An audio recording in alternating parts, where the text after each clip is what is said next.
تعالیٰ کر سکتا ہے، کوئی اس کے لیے مشکل نہیں. وہ اعلیٰ کل شیء قدیر، اسے ہر شے کی قدرت حاصل ہے. لیکن اصل بات جو ہے میں آپ کو بتانا چاہتا ہوں، یہ ہے سائیڈ ایشو. اصل ایشو ہے فلسطین کا جو شروع ہونے والا ہے. بھٹی دہکے گی وہاں. ظاہر بات ہے کہ اگر کوئی بہت بڑا اقدام ہو جاتا ہے فلسطینیوں کے خلاف، اور اگر واقعتاً مسجد اقصیٰ اور حکومت الصحرا گرا دیے جاتے ہیں، جو طوفان اٹھے گا عالم عرب میں، یہ حسنی مبارک ہو یا شاہ خالد ہو یا کوئی اور ہو، یہ نہیں روک سکتے اس طوفان کو. نوجوان خون اٹھے گا، غیرت اور جو بھی حمیت ہے. مسلمان ان پڑھ سے ان پڑھ اور بالکل بے دین، وہ بھی مسجد کی حرمت پر کٹ مرنے کو تیار ہو جاتا ہے. مسجد تو بنا دی شب بھر میں ایمان کی حرارت والوں نے، من اپنا پرانا پاپی ہے، برسوں میں نماز ہی بن نہ سکا. وہ چاہے کانپور کی مسجد تھی مسلمانوں نے جانے دی ہے، چاہے وہ شہید گنج کی مسجد تھی مسلمانوں نے جانے دی ہے، چاہے نماز نہ پڑھتے ہو. لیکن یہ جو حرمت اور یہ جو حمیت اور یہ غیرت ہے، اس سے جو طوفان اٹھے گا یہ ہوگا اس ملحمۃ العظمی، اس کی طرف پیش رفت ہو رہی. کتاب الملاحم سے احادیث کے حوالے سے کہ جن جنگوں کا حوالہ دیا حضور نے، پیشن گوئی کی ہے، اس کا نقطہ آغاز تھا خلیج کی جنگ. صدام حسین نے اسے کہا تھا یہ مدر آف وارز ہے، ام المحارب، یہ ایک جنگ نہیں ہے. اس کا نقشہ بھی حدیث میں موجود ہے، پیشن گوئی موجود تھی، اس وقت بھی ہم نے شائع کی تھی. لیکن اس میں جو جنگ اب ہونے والی وہ الملحمۃ العظمی. ملحمہ کسے کہتے ہیں؟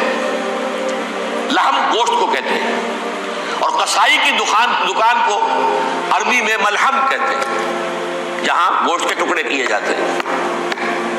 آج کل مشینوں سے ہوتے ہیں، اب جو ہے وہ ہاتھ سے چھریوں سے نہیں ہوتے، لیکن ٹکڑے ہو رہے ہوتے ہیں، جسموں کے چیتھڑے اڑ رہے ہوتے ہیں. ملحمہ یہی لفظ استعمال کیا تھا حضرت سعد ابن عبادہ نے رضی اللہ تعالی عنہ یوم فتح مکہ. ان کے دل میں تھا کہ اب ہم انتقام لیں گے ان عربوں سے، ان قریش سے. الیوم یوم الملحمہ، الیوم یوم الملحمہ، یہ کہتے ہوئے جا رہے تھے. ایک خاص کیفیت، آج ہے گوشت کے ٹکڑے اڑانے کا دن. حضور سے کہا کسی نے جا کر کے سعد تو یہ کہہ رہے ہیں الیوم یوم الملحمہ، الیوم یوم الملحمہ. حضور نے فرمایا نہیں، ان سے کہو جا کر الیوم یوم المرحمہ، الیوم یوم المرحمہ، آج رحمت کا دن ہے، آج تو میں ان سب کو معاف کروں گا. لا تثریب علیکم اليوم، میں تم سے وہی بات کہہ رہا ہوں جو میرے بھائی یوسف نے کہی تھی اپنے بھائیوں سے، اذهبوا فانتم الطلقاء، جاؤ تم سب کے سب آزاد. وہ ملحمہ ہے جس کو کہ حضور نے حضرت معاذ بن جبل رضی اللہ تعالیٰ عنہ کی روایت ہے، اس میں سے جو ابو داؤد میں روایت آئی ہے اس میں الملحمۃ العظمی، عظمی مؤنث ہے اعظم کا. آپ کہتے ہیں جنگ عظیم اول، جنگ عظیم دوم. عظیم کا باپ ہو گیا اعظم، سب سے بڑا، اور اس کا مؤنث ہے سب سے بڑی، عظمی. الملحمۃ العظمی، سب سے بڑی لڑائی. میرے نزدیک یہ وار کے معنی میں نہیں ہے، بیٹل کے معنی میں. انگریزی میں یہ دو لفظ علیحدہ ہے، وار، بیٹل. وار سالوں کو محیط ہوتی ہے، بیٹل کسی ایک خاص جگہ پر جو لڑائی ہوتی ہے اس کو کہتے ہیں. حضور کے اور قریش کے درمیان 6 سالہ وار تھی، جنگ تھی. لیکن battles, battle of Uhud, battle of Badr, یہ بیٹلز تھی، لڑائیاں تھی. تو عظیم ترین جنگ شاید اس اعتبار سے نہ ہو جیسے کہ ورلڈ وار 1 اور ورلڈ وار 2، یعنی اس کی وسعت کا اتنا معاملہ نہیں اور طوالت کا نہیں. لیکن جو لڑائی جو ہے بیٹل ہونی ہے، جس کو کہ یہ لوگ، یا چونکہ میں نے کہا تھا شروع میں کہ سرما ہے میری آنکھ کا خاک حجاز و ہول قدس، نیو ٹیسٹمنٹ کی آخری کتاب ہے the book of revelation, revelation of saint John. اس میں آرمگیڈون کہا گیا ہے اسے. ہر مجدون یہ عبرانی لفظ ہے، ہر کہتے ہیں اونچی جگہ کو، سطح مرتفع. مجدون میگیڈو، میگیڈو ایک وادی ہے، مرتفع، وادی مرتفع. یہ ہے واقع لبنان، اسرائیل اور شام کے درمیان جو ٹکڑا، جو ٹرائنگل بنتی ہے، یہ ہے، یہاں پر بڑی جنگ لڑی جائے گی. اور یہ جنگ صلیب ہوگی، جو کہا ہے بش نے، یہ جنگ صلیب. سیکنڈ ملینیم شروع ہوئی تھی تو پہلی صلیبی جنگ ہوئی تھی، تھرڈ ملینیم شروع ہوا ہے، یہ سیکنڈ صلیبی جنگ ہے، یہ کروسیڈ ہے. اور میں اس مرتبہ امریکہ گیا تھا تو پہلی مرتبہ مجھے وہاں ایک رسالہ ملا ٹرمپٹ نام کا. یہ امریکہ کے جو بہت ایکسٹریمسٹ قسم کے پروٹیسٹنٹس ہیں یہ ان کا رسالہ ہے، اور ان کے بارے میں اب کہا جا رہا ہے وہ کرسچین زائنسٹ ہیں. آپ شاید پہلی مرتبہ یہ لفظ سن رہے ہو. زائنسٹ تو ہم سمجھتے ہیں یہودیوں کو، کرسچین زائنسٹ وہ ہیں جو ہیں تو عیسائی پروٹیسٹنٹس ہیں، لیکن اسرائیل کے وہ حمایتی یہودیوں سے بڑھ کر ہیں. یہ میری کسی پہلی تقریر میں شاید بہت سے حضرات کو یاد آ جائے، میں نے کہا تھا 4 سال پہلے ہمارا تنظیم اسلامی کا ایک کنونشن ہوا تھا ہیوسٹن میں، امریکہ کا جنوبی علاقے کا شہر ہے. ایک سیشن اس میں ہم نے رکھا تھا انٹرفیتھ، ایک عیسائی کو بلایا تھا، ایک یہودی بہت بڑا وہاں کا عالم ہے اس کو بلایا تھا. اس یہودی عالم نے ڈاکٹر وشگراٹ جو وہاں کی یونیورسٹی میں پروفیسر ایمیریٹس ہے، اس نے کہا تھا کہ یہ اسرائیل کو تو سپورٹ کر رہے ہیں عیسائی، ہم تو نہیں کر رہے. جو پریکٹسنگ یہودی ہیں وہ زیادہ اسرائیل کے حق میں نہیں تھے، یہ تو سن 67 کے بعد انہوں نے اسرائیل کو تسلیم کیا ہے. وہ تو منتظر تھے کہ ہمارا مسیحا آئے گا تو اس کی قیادت میں جنگ کریں گے، جیسے شیعہ منتظر تھے کہ مہدی موعود آئیں گے تو پھر ہم کچھ کریں گے. وہ امام خمینی نے کہا بھائی جب وہ آئیں گے آ جائیں گے، لیکن ہم کچھ راستہ کے لیے. زائنسٹ نے آگے بڑھ کر ریاست قائم کر لی، اور جب یروشلم پر بھی پورا قبضہ کر لیا تب جو ہے در حقیقت مذہبی یہودی جو ہے پھر انہوں نے اپنایا ہے، اون کیا ہے، اور نئے سیٹلمنٹس جو بھی بنے ہیں وہاں پر اسرائیل میں اس میں اکثر و بیشتر مذہبی یہودی آیا، اور بروکلن کے علاقے سے سب سے بڑھ کر آئے ہیں، جو امریکہ میں نیو یارک کا ایک جنوبی علاقہ ہے بہت بڑا، یہودیوں کا بہت بڑا گڑھ ہے. نیو یارک کو جیو یارک بھی کہا جاتا ہے، وہ تو اصل میں مرکز جو ہے وہ تو یہودیوں کا ہے. اس حوالے سے وہاں پر جو کرسچن زائنسٹ کہلاتے ہیں وہ اسرائیل کے یہودیوں سے بھی بڑھ کر کہیں سپورٹ کرتے ہیں. بہرحال اس دوسری صلیبی جنگ کا معاملہ جو میں کہہ رہا تھا ٹرمپٹ نامی رسالہ، اس کا ایک مضمون ہے دی لاسٹ کروسیڈ. اب یہ آخری کروسیڈ ہے جو شروع ہونے والا ہے. میں تو حیران ہوں کس قدر کھل کے وہ باتیں کرتے ہیں. رومن کیتھولکس کو وہ کہتے ہیں کہ یہ شیطان ہے، یہ پوپ شیطان ہے، یہ یورپ کو اس نے جمع کیا ہے کرسچینٹی کی بنیاد پر، اور اس میں زیادہ تر کیتھولکس ہیں. آپ کو معلوم ہے برطانیہ بڑی مشکل سے شامل ہوا ان کے ساتھ، اس لیے کہ وہ پروٹیسٹنٹ کا سردار تھا، ابھی پوری طرح نہیں ہے. یورپ جو ہے وہ رومن امپائر دوبارہ یہ کھڑی کر رہا ہے، اور در حقیقت یہ جو ہے یہودیوں سے بھی چھیننا چاہتے ہیں اسرائیل کو اور فلسطین کو، اور مسلمانوں سے بھی، اور یہ وہی کروسیڈ جو تھے اربن ثانی کے اس کی تیاری کر رہے ہیں تاکہ وہاں پر عیسائی حکومت قائم ہو جائے، کیتھولکس کی پوپ کی حکومت قائم ہو جائے، جیسے ایسٹ تیمور میں کر دی ہے. ایسٹ تیمور میں کون سی حکومت بنی ہے؟ Roman Catholic. رومن کیتھولک اسرائیل میں بنے تاکہ یہ سارے مقامات مقدسہ جہاں اسرائیل پیدا ہوئے، بیت حضرت مسیح پیدا ہوا، بیت لحم کہاں ہے؟ وہی ہے کہ نہیں؟ جہاں سے ریزریکشن ہوا ان کے خیال میں وہ کہاں ہے؟ وہیں پر ہے کہ نہیں؟ بڑے بڑے گرجے ان کے وہی ہیں.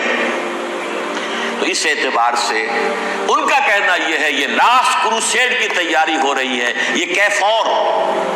اور ان کا کہنا یہ ہے کہ یہ پوری طاقت نیٹو کی جو ہے یہ پہلے جرمنی سے لائی گئی بوسنیا، انہوں نے خود وہاں جنگ کروائی، انہوں نے خود وہاں پر ایتھنک کلینسنگ کروائی، پھر خود مصالحت کے لیے آ گئے، پھر کوسوو میں انہوں نے خود آگ بھڑکائی. یہ میں نہیں کہہ رہا، یہ وہ ٹرمپٹ رسالہ امریکہ سے چھپنے والا پروٹیسٹنٹس کا رسالہ ہے جو یہ کہہ رہا ہے.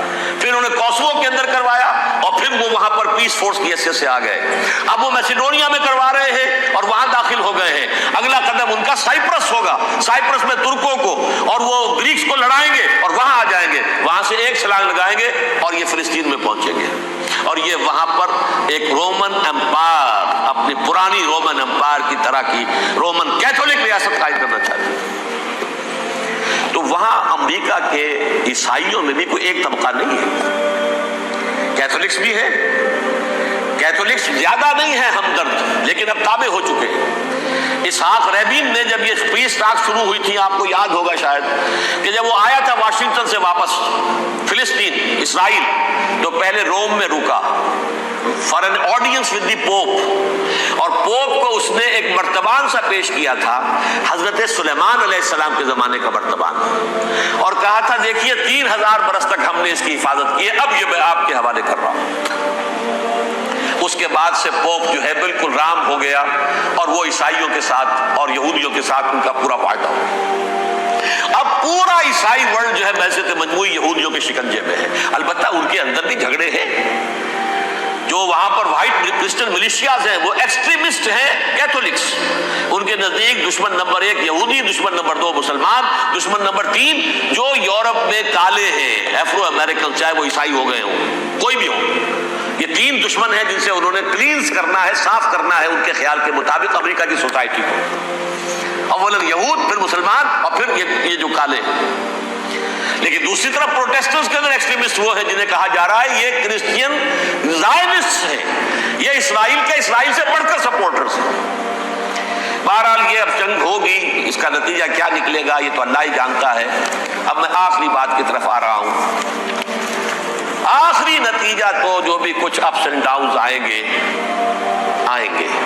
تلک الایام نداولھا بین الناس، آخری نتیجہ ڈراپ سین وہ یہ ہوگا کہ اللہ کے دین کا بول بالا ہوگا اور پوری دنیا پر محمد کے لائے ہوئے دین صلی اللہ علیہ وسلم کی حکومت قائم ہوگی۔ وہ گویا قیامت کی تمہید ہوگی، اس کے بعد بس قیامت آئے گی، کیونکہ مقصد کائنات، تخلیق کائنات پورا ہو جائے گا۔ پوری مخلوقات کے اندر مقصد تخلیق، کلائمیکس آف کریشن محمد الرسول اللہ صلی اللہ علیہ وسلم، دین کی تکمیل محمد الرسول اللہ صلی اللہ علیہ وسلم۔ اور اس خلافت عرضی کے لیے جو حضرت آدم کو خلافت دی گئی تھی، جب اس میں وہ خلافت پوری دنیا پر قائم ہو جائے گی اس کا مقصد پورا ہو جائے گا، and that will be the beginning of the end۔ اس کے بعد قیامت ہے۔ آخری نتیجہ تو یہ نکلنا ہے، اس سے پہلے سزائیں ہمیں بھی مل رہی ہیں، اور یہاں میں کانٹے کی بات جو چھوڑ گیا تھا اس کو بیان کر دوں۔ اللہ نے اس مغضوب علیہم قوم کو، اس ملعون قوم کو کیوں اب تک چھوٹ دیے رکھی؟ میں بتا چکا ہوں یہ بڑے عذاب کے مستحق ہو چکے تھے حضرت عیسیٰ علیہ السلام کے زمانے میں، چھوٹ دی ہے، ابھی تک ہے، بلکہ ایک مرتبہ ابھارا ہے، 1900 برس کے بعد ابھرے ہیں یہ، بالفور ڈیکلریشن 1917 سن 70 عیسوی کے بعد، تقریباً 1900 برس، 1850 برس تو ہے ہی کم سے کم۔ پھر creation of Israel 1948، 1967 extension of Israel, یروشلم پر قبضہ۔ یہ سارا جو ہے کیوں ہے؟ اللہ تعالیٰ اس خیر امت محمد صلی اللہ علیہ وسلم، اس کے بہترین حصے کو سزا ان ملعونوں کے ہاتھوں دے رہا ہے۔ کیوں؟ جو جرم انہوں نے کیا تھا وہی ہم نے کیا۔ انہوں نے اللہ کی کتاب کو پیٹھ کے پیچھے پھینکا، نبذ فریق من الذین اوتوا الکتاب کتاب اللہ وراء ظہورہم، ہم نے اپنی پیٹھوں کے پیچھے پھینکا کہ نہیں؟ کولونیل رول سے آزاد ہوئے، کہیں اسلامی قانون نافذ کیا، کہیں اسلامی نظام قائم کیا؟ تو جو جرم ان کا تھا وہی ہمارا ہے، اور ہم خیر امت ہیں، اور ہمارے میں سے خیر ترین عرب ہے، ان پر اللہ کا فضل، ان کی مادری زبان میں اللہ کی کتاب موجود ہے۔ پھر انہوں نے اللہ کے دین کو پیٹھ دکھائی۔ جو ملک آزاد ہوا کولونیل رول سے، یا اس نے قبلہ کر لیا اپنا ماسکو کی طرف، یا کر لیا واشنگٹن کی طرف، کسی نے مکے کو قبلہ بنایا، یہ بدترین سزا ہے۔ ویل للعرب من شر قد اقترب۔ اور ترمذی شریف میں تو یہاں تک روایت ہے، من اقتراب الساعۃ ہلاک العرب، قیامت کے قرب کی ایک نشانی یہ بھی ہوگی کہ عرب ہلاک ہو جائیں گے۔ ایک حدیث میں الفاظ آتے ہیں کہ حضور نے جب کہا یہ ہوگا یہ ہوگا یہ ہوگا، یہ بربادی آئے گی، تو کسی زوجہ محترمہ نام میں بھول رہا ہوں، انہوں نے پوچھا کہ عرب اس دن کہاں ہوں گے؟ فرمایا العرب یومئذ قلیل، بہت کم، آخری خاتمہ ہونا ہے یہود کا حضرت مسیح علیہ السلام کے ہاتھوں. وہ عذاب جو 2000 برس تک ان سے چلا رہا وہ آئے گا اور ان کے رسول ہی کے ہاتھوں آئے گا. لیکن اس سے پہلے مسلمانوں پر یہ عذاب آ رہا ہے، ہولوکاسٹ کے درجے کا عذاب آ رہا ہے. البتہ ہم پاکستانی اس میں یوں سمجھ لیجئے کہ وہ تو خبریں موجود ہیں احادیث میں، وہاں تو جو ہونا ہے. اتنے انسان مریں گے کہ ایک پرندہ جو ہے اڑتا چلا جائے گا، وہ نہیں چاہے گا کہ نیچے اترے تو کسی لاش پر اترے، اسے جگہ نہیں ملے گی زمین خالی کر کہیں اتر سکے، تھک ہار کر گرے گا، مرے گا تو بھی لاش کے اوپر گرے گا. یہ الفاظ ہیں صلی اللہ علیہ وسلم. الملحمۃ العظمی الملحمۃ الکبریٰ. یہ لاسٹ کروسیڈ ٹرمپٹ اخبار نے، میں اس کا فوٹو اسٹیٹ بھی کبھی آپ کو دکھا دوں، ویسے میرے ساتھ ہے وہ رسالہ ٹرمپٹ. دی لاسٹ کروسیڈ اس کی تیاری ہو رہی ہے. وہ الملحمۃ العظمی اور ملحمۃ الکبریٰ جو ہے وہ آنے والی ہے. ابن ماجہ میں کبریٰ کہا ہے، اکبر کا مؤنث کبریٰ. ملحمہ کبریٰ سب سے بڑی جنگ اور ملحمہ عظمی سب سے عظیم جنگ. یہ ہوگی اور بہت جلد ہوگی.